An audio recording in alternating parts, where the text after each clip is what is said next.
is right now potentially the best time to be going all in on Ondo. Now, we're going to talk a little bit about this today, kind of discuss some of the caveats and the nuances to kind of what that might mean, and why Ondo really has kind of been one of the standard bearers for crypto in the US for a while now, and why I think that could pay some pretty major dividends. We've got a somewhat non-conventional kind of place to look toward for what we've kind of seen this. We've kind of seen this happening before in the past in Coinbase. So I want to kind of compare and contrast Coinbase and Ondo a little bit. I think we're seeing potentially some pretty strong similarities there. And so I wanted to kind of break that down a little bit and why we could see some of the some of the benefits that Coinbase has seen. We could see that happening for Ondo if this actually were to play out. So I want to talk a little bit about that. But first off, let's just take a quick look at the crypto bubbles. We can see on the day a little bit of green going on. Obviously, we still do have a pretty decent chunk of red here. We do have Ondo up 0.7% today. But if we look at the week, Ondo down about 27%.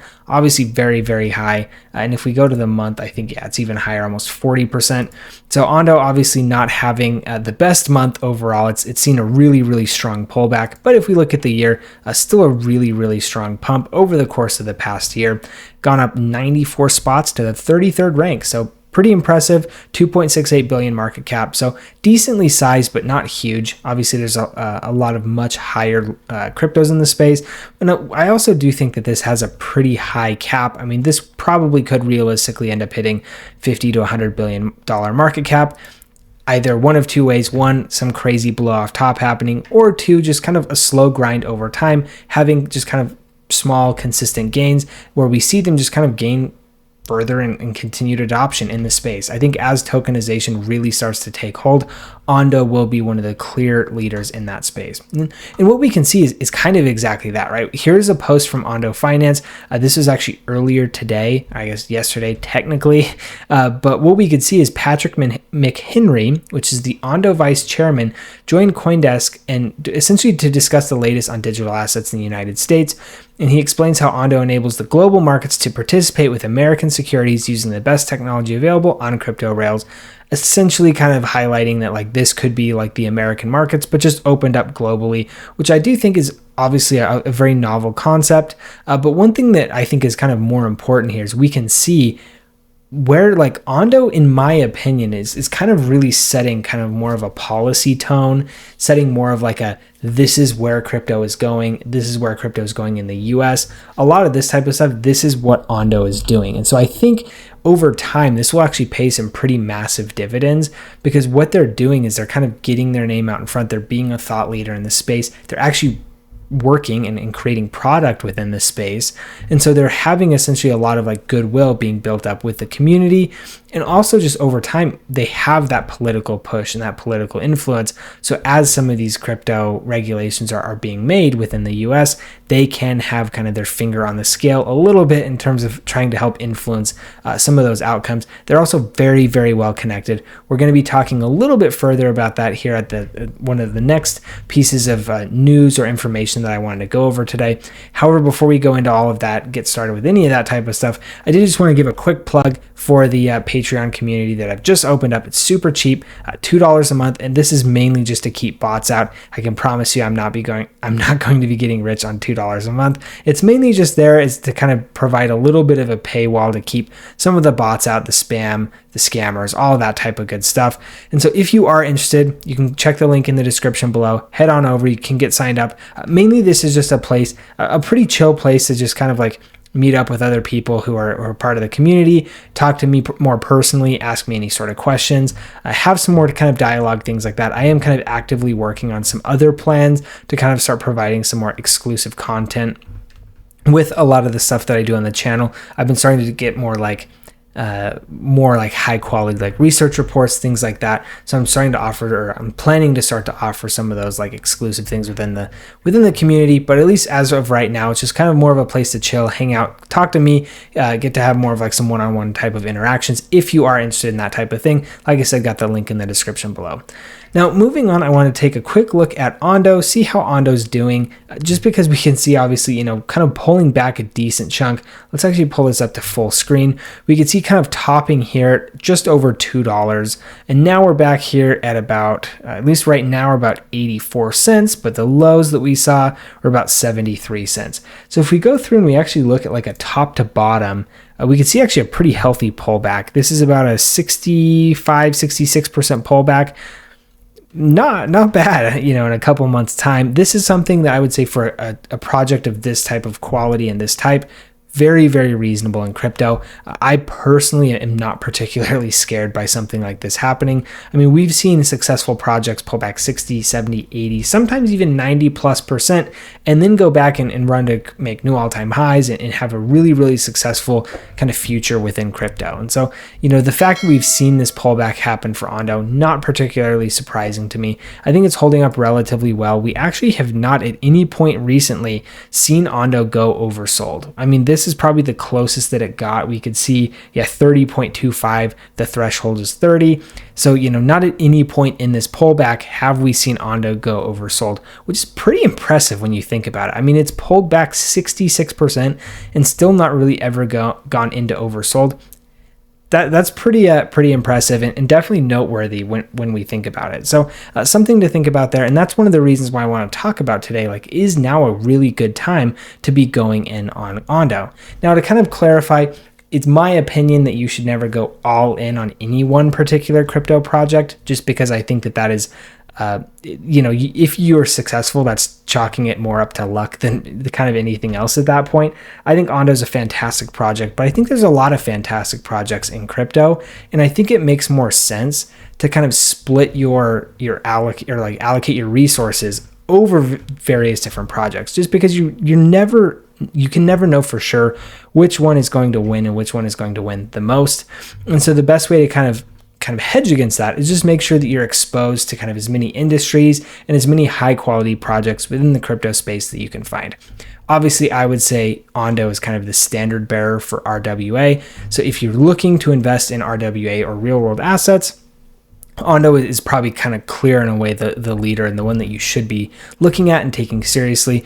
For DePIN, I mean, we've got things like Helium, we've got things like Render. Those are also some really, really great options. Obviously, there's more layer ones and layer twos than I can count, so you could take your own pick there. But there's just a lot of different things. Obviously, AI is still very, very early on, particularly within the crypto space, so that's something that we could be seeing. But at least kind of bringing it back to RWA, Ondo is far and away kind of the clear leader in my opinion. And so this is something where, on a pullback like this, 66%, or I guess at this point it's probably close to like 64, 65%. Why not, right? I mean, this is something where it's like, if you were bullish on Ondo back here, why in the world would you not be bullish on Ondo back here? I mean, to me, that just kind of seems like common sense. Obviously, you could, if you disagree with me, let me know in the comments. I'd love to hear your opinions there. But this just kind of seems to be a little bit of a no-brainer to me, particularly where, we've seen price come back to kind of this level. We've seen that historically, this has been a pretty strong level of resistance. And so we can probably expect that this be a decent level of support. And so what we can see is, I am actually using BTCC to trade. This is just a demo account, but it's really, really easy to trade in. We'll go in. I've already got 100 Ondo. Maybe we'll go, double my position. We'll get 200 Ondo, and then we'll open the long here. Very, very simple to get involved. But what I will say is you can actually see we brought the average price down because we went and did that, which is kind of cool. Down about 14%, but obviously, the market's been in a rough situation. What I will say, if you are a beginner to crypto and trading just more generally, I would strongly discourage you using leverage trading just because it can be very risky. You can see I'm only using 3x leverage, very, very low leverage, just because we don't really know where the bottom could be here. And so that's something that I wanted to just kind of think about. If you are interested in trading though, I do have that link in the description below. 10% bonus on first time deposits, which is a really, really fantastic deal.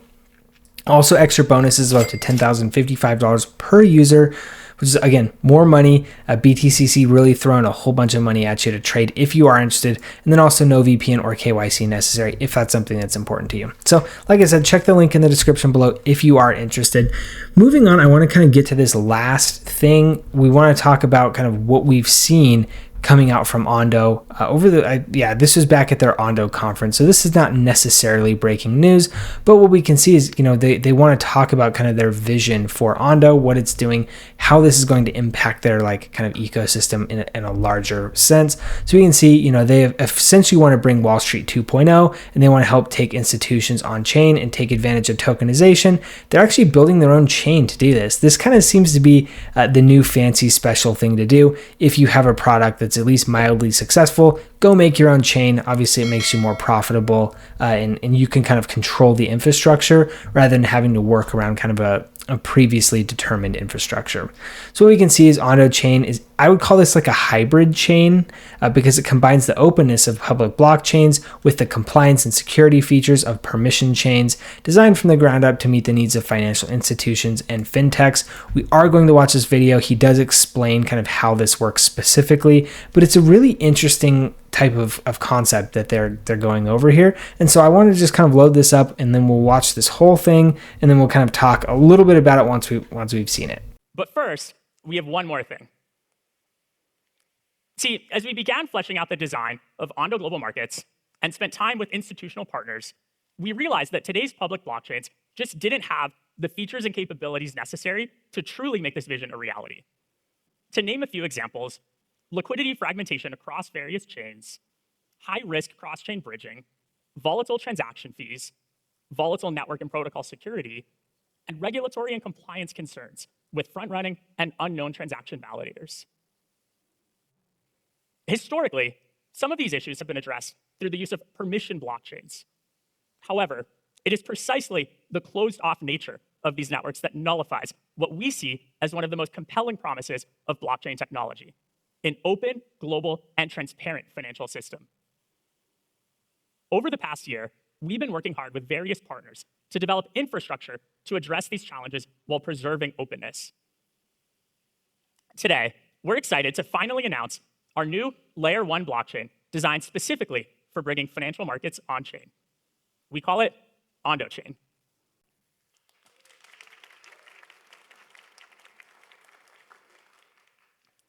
Ondo Chain will be a hybrid public permission chain, combining the openness of public blockchains with the compliance and security features of permission chains. So anyway, as we can see, they're obviously going for Ondo Chain. We could see Uniswap did something similar for DeFi with Unichain. This kind of seems to me that this kind of might be the new strategy, right? If you have an application that seems to find some level of success, kind of essentially rip it off the layer 1 or layer 2 that you're using and just create your own chain, because you do have a lot more flexibility, and then you can do that, and you do already have the user base, so you kind of already have a built-in audience to use your product when you do launch it. So kind of an interesting thing. I do think it makes sense. A lot of my biggest complaints were mentioned there. High risk bridging. Not only is it high risk, but it's also high cost, and it's annoying, and it's slow. Also, liquidity fragmentation. I hate liquidity fragmentation. This is one of the things that I think Ethereum is actually completely missing, and they've kind of completely lost the plot, in my opinion. It's going this whole L2 route. The L2 route's great, except for the fact that now you just took all of your ETH liquidity and broke it up into 1,000 different pieces because everybody wants to launch an L2 on Ethereum. And so I don't know. I just don't love it. And so I think that like having something like this, that is kind of a hybrid chain, I just don't expect that financial institutions and banks are going to want to be on a completely permissionless chain. That to me just doesn't seem to make a whole bunch of sense. And so I do think that kind of this hybrid chain is probably a decent idea. And it would not surprise me if we started to see more of these hybrid chains, particularly when we're starting to deal with very, very high value transactions. Just because, again, if you have your wallet get hacked or whatever, sucks. It sucks to be you, and it's rough. But if we do this on kind of more of a hybrid chain, the risk of that happening, it goes down astronomically, because you're kind of expecting that the people who are allowed to participate within that ecosystem are all going to be good actors, or at least maybe moderate actors. I don't know for sure, but that's kind of what I think we're seeing with this type of kind of Ondo chain. I think actually, particularly for the type of space that they're sitting in, this could be very, very beneficial and very, very successful in the longer term. So there's a lot of things going on here. I also talked about how Ondo is kind of comparable to Coinbase in a sense. I think it's fairly easy to see why, right? I mean, they're very much kind of leading the vision. They're kind of leading not just the vision for their own company, but kind of the vision for the space that they're participating in, crypto at large, driving like regulatory conversations, driving policy making decisions. Like they're really kind of out doing a lot of different things, which I think over the long term is actually going to be very, very beneficial for them. You can see the kind of influence that Coinbase has, particularly within the kind of the US crypto ecosystem. I think if Ondo kind of continues on its same path, it's probably going to see something similar, maybe over the next 3, 4, or 5 years. At least that's kind of my opinion based on what we're seeing right now and some of the early kind of glimpses of and similarities that we've seen of other very successful companies in the past. So anyway, that's all I've got for today. Now, hopefully you found the information in this video useful. If you did, a like and a subscribe really, really does help me out. If you have any thoughts, comments, feelings, concerns, whatever, just drop those in the comment section below. I do read out and respond to all of those. So if you have anything that you want me to see, that'd be a great way to do so. Thank you guys for tuning in, and we'll see you in the next one.